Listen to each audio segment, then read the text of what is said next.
Who are Clan Lamont? Where did they come from? And what's happened to the people and their lands?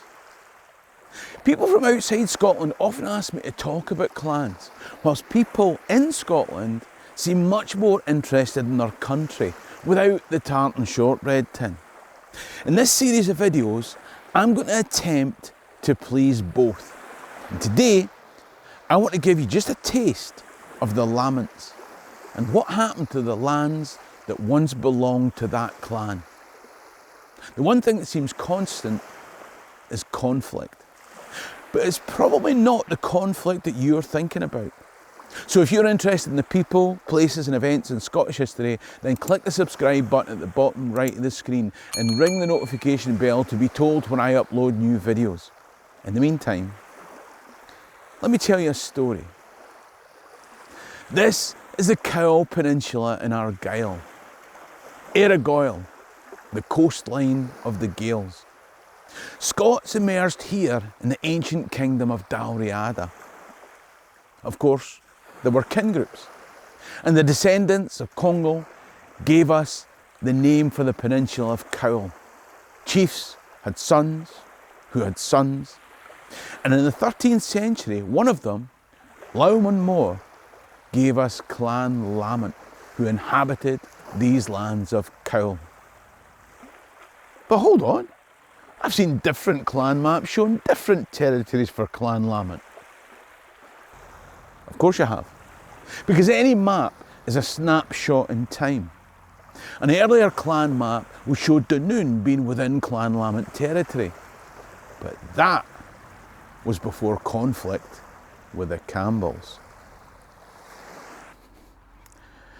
In 1472, the Campbells took the lands around Dunoon from the Lamonts. If that seems bad, things got worse. 200 years later, the Lamonts suffered a deeper catastrophe still. Now, in a previous video, I stood right here and talked about the Dunoon massacre. And you can come back and click top right for all the detail of that, and I recommend that you do.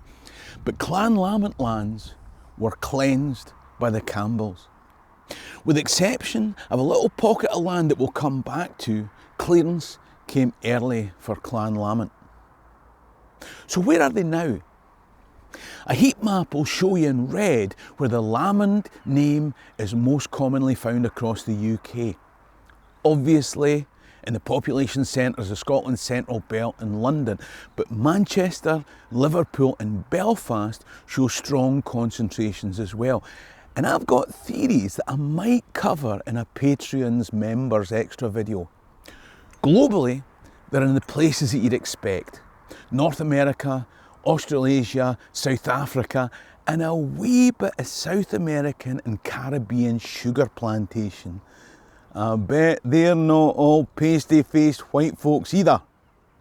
Now, it seems contradictory that as well as being dispersed, they were hemmed in by the Campbells, keeping them out of the Jacobite uprisings. So what about that sept that survived? At the south of this peninsula, there's a grand house called Knockdhu. Now, the reason that that estate survived as the last piece of clan land held by Lamont is somewhat ironic. If you watch my video, What They Don't Say About Slavery in Scotland, then you'll see how the benefits of that transatlantic trade filtered down to every nook and cranny in our land to this day. And this place is no different. But the key event that concerns us was a birth out of wedlock on the 1st of February 1782. A sept descended from Godfrey Lamont. The Magorry Lamonts of Inverhulen had survived the 17th century Campbell massacre, but James Lamont of Knockdhu's first son, who might have been heir to the estate, was born illegitimate. Actually, I think it might be in the conception that was illegitimate. The point is, baby John wasn't going to inherit. So when he was 18, he headed off to Trinidad to become a plantation overseer, then a planter, and then he made his riches owning several plantations.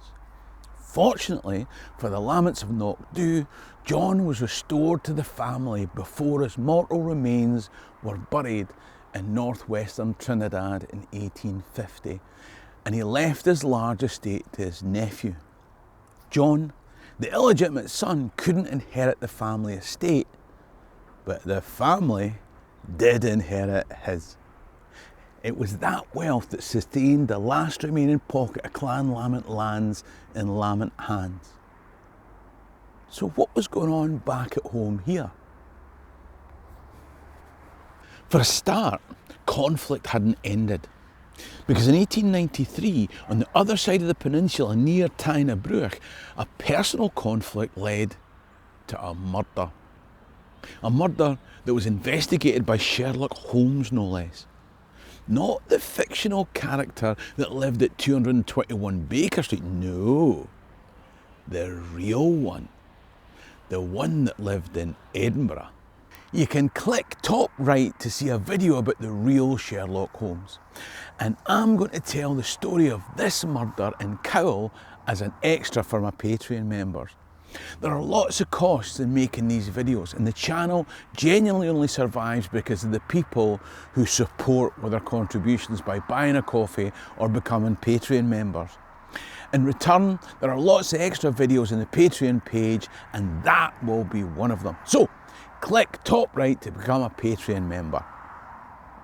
Of course, during the era that we're talking about now, a lot was changing here in Clan Lamont land and throughout Scotland.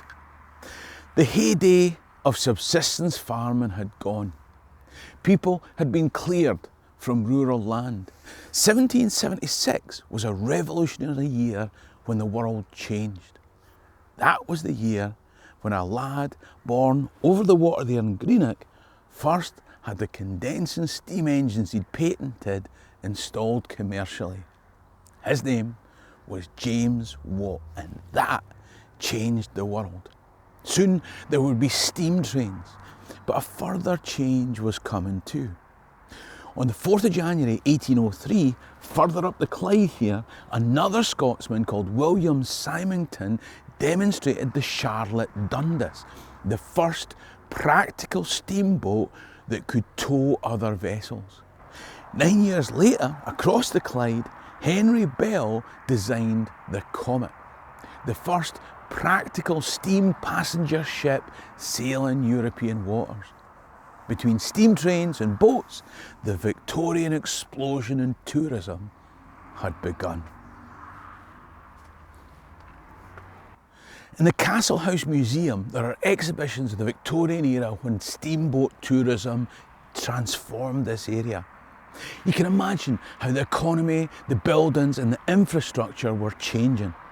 Puffer boats would transform industrial transport on the Clyde coast, and of course, at a time when Britannia ruled the waves, the concentric ripples of empire reached here as well. The Highlands were an essential component of Victoria's empire. Whether it was the troops maintaining, managing, controlling, suppressing foreign lands, or tartan tourism back home. Part of the Highland revival was the Cowal Gathering, a local games that started in 1894 but grew to become a huge international event held in this games park each year. And it's developed to include music tents of modern music and other entertainment. Scotland changed in the 20th century. As you look out to sea from the 19th century castle tower, the replacement for the one burned down by the Campbells in 1646, you could hardly imagine it as the location of a full-scale modern industrial mechanised conflict. And yet that's what it was. Fighter aircraft dropping bombs, laying smoke screens, strafing the shore, men drowning as they tried to make it from landing craft to beach. The castle occupied by troops to turn it into a military base.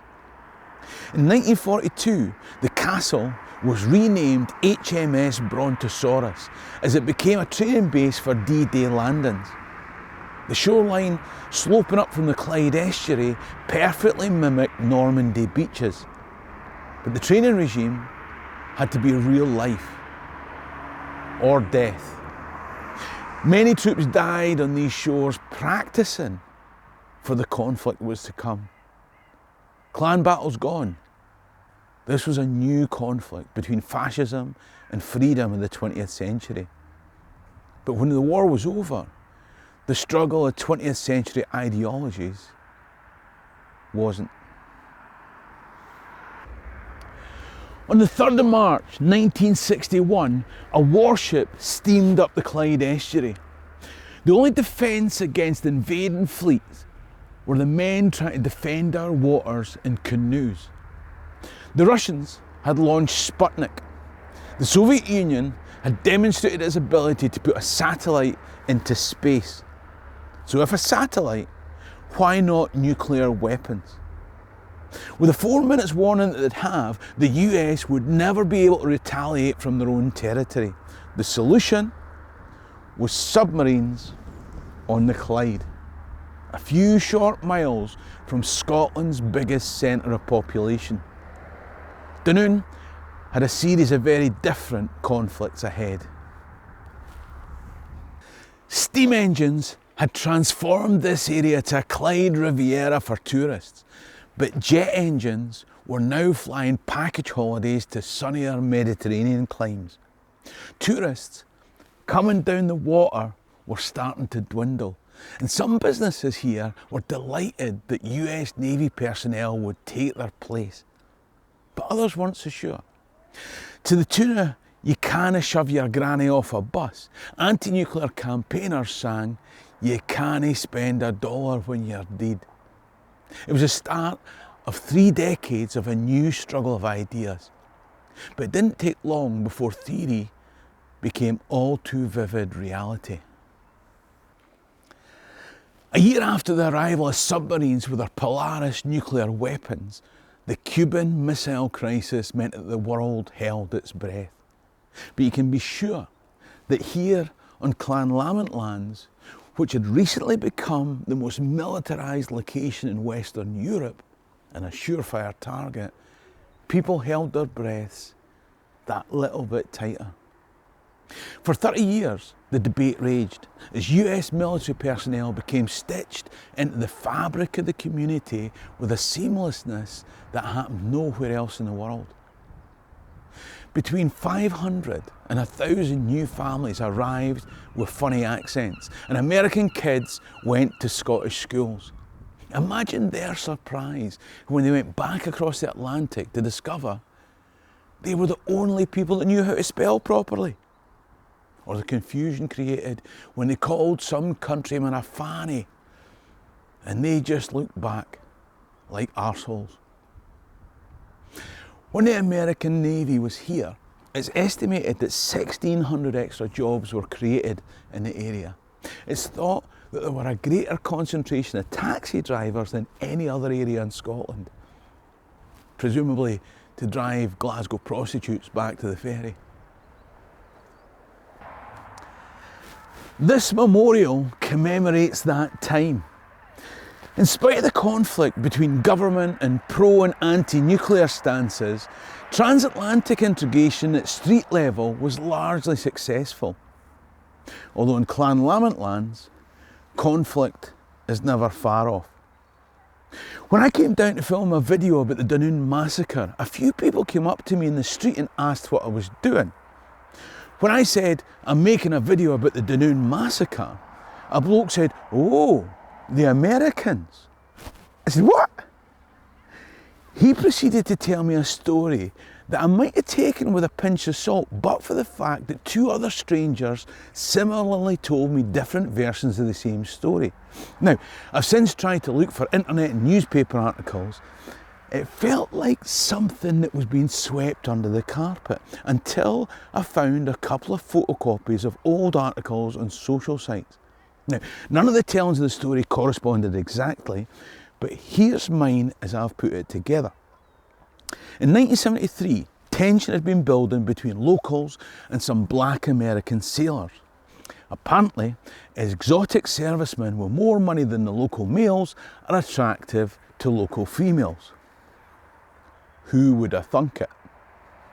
It turns out that when that happens, the local males get angry. Another shocking revelation.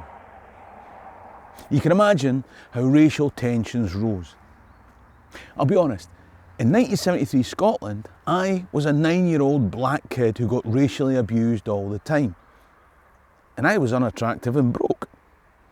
If I'd known I'd had options, I might have moved to Dunoon. Anyway, eventually a spark finds the tinderbox, and depending on which story you believe, there were windows smashed, running battles, police and locals injured, and several sailors in prison. Now, let's be clear, I don't think for a minute that the Americans smashed this place up because they were black. I reckon it was because one of them was called Campbell. Either way, 6 of them got charged. By the 90s, the Cold War was over and they were gone. Clan Lamont lands had seen 2 booms, and I kind of get the feeling it could do with another today. It's a beautiful area, but if I understand rightly, just like lots of Scotland's beautiful places, there's still a disparity between local workers who can't afford housing and incomers and holiday homers who can. I wonder what Lowman Moore would think if he came back today. Beautiful lands that he no doubt fought over have been on a roller coaster ride down the centuries. Ups and downs, created by events in other places. These are the lands of Clan Lamont, a Celtic tribe of Dalriada, whose conflict with Clan Campbell dispersed the tribe. But since then have come other tribes and conflicts. Tribes defined by 20th century ideologies. Tribes defined by East and West. Tribes defined by government and peace protesters. Tribes defined by skin colour and nationality.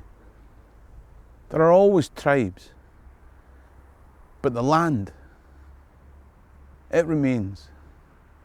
You really should watch my video on the Dunoon massacre. All you need to do is click the video link coming up on screen. You won't regret it. As always, you can click top right to support the channel by becoming a Patreon member, or buy me a coffee in the description below. Ha mi an dóchas gwn bí lá má live. Cheery and rasta.